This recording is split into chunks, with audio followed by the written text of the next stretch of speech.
So here we are in central Hanoi at the end of the much anticipated summit between North Koreans leader Kim Jong-un and US President Donald Trump, and the summit has ended with a virtual implosion. No agreement, no declaration, nothing has been signed by the two sides, and it appears as if both sides perhaps tried to bite off more than they can chew.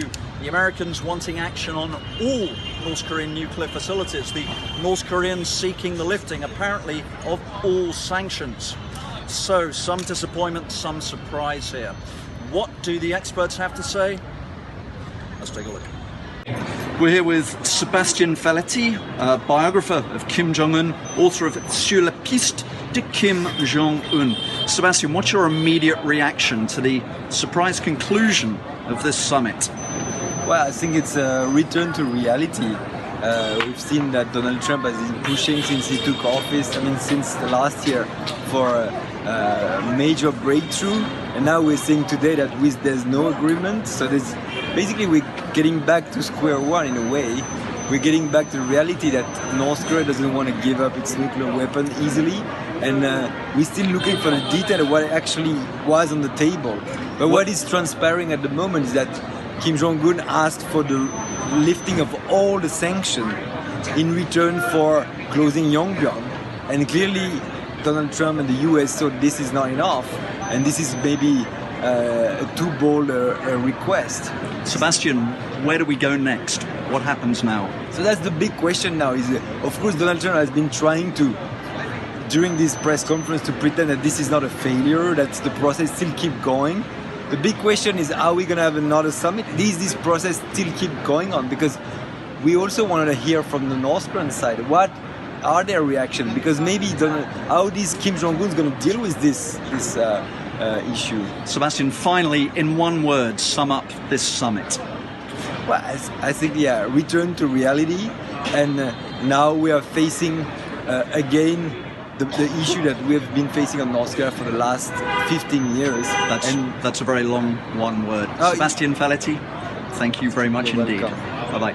We're here with Akira Kawasaki of the International Campaign for the Abolition of Nuclear Weapons. Akira, what's your immediate response to this surprise ending to the summit?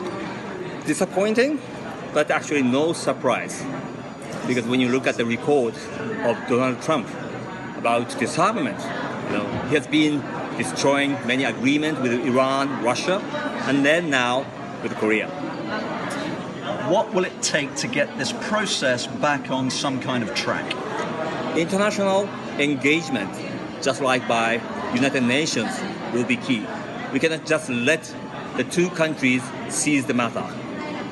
We cannot rely on the two unstable men to just continue the negotiation. For example, the United Nations can provide international inspection, verification, or even framework to continue this nuclear disarmament talk. Akira, thank you very much indeed. Thank you very much. We're here with Daniel Davis of Defence Priorities. Daniel, you've just seen the apparent implosion of this summit. What was your immediate reaction?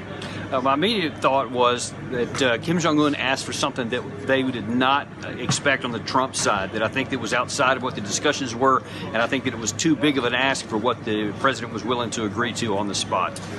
What was your personal, shall I say, emotive reaction to what looks like a failure of this summit?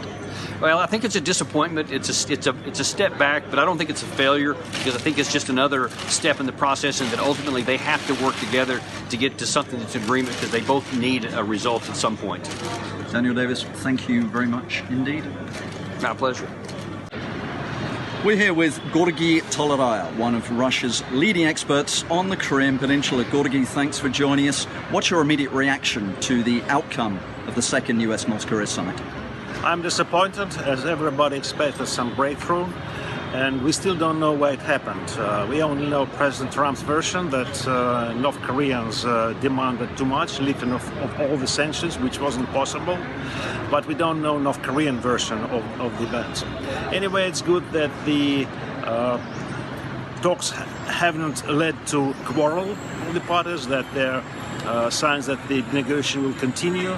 But probably we'll have to have some strategic patience and not let the situation deteriorate. Gotcha. Where do you think we're going to go in the weeks and months to come?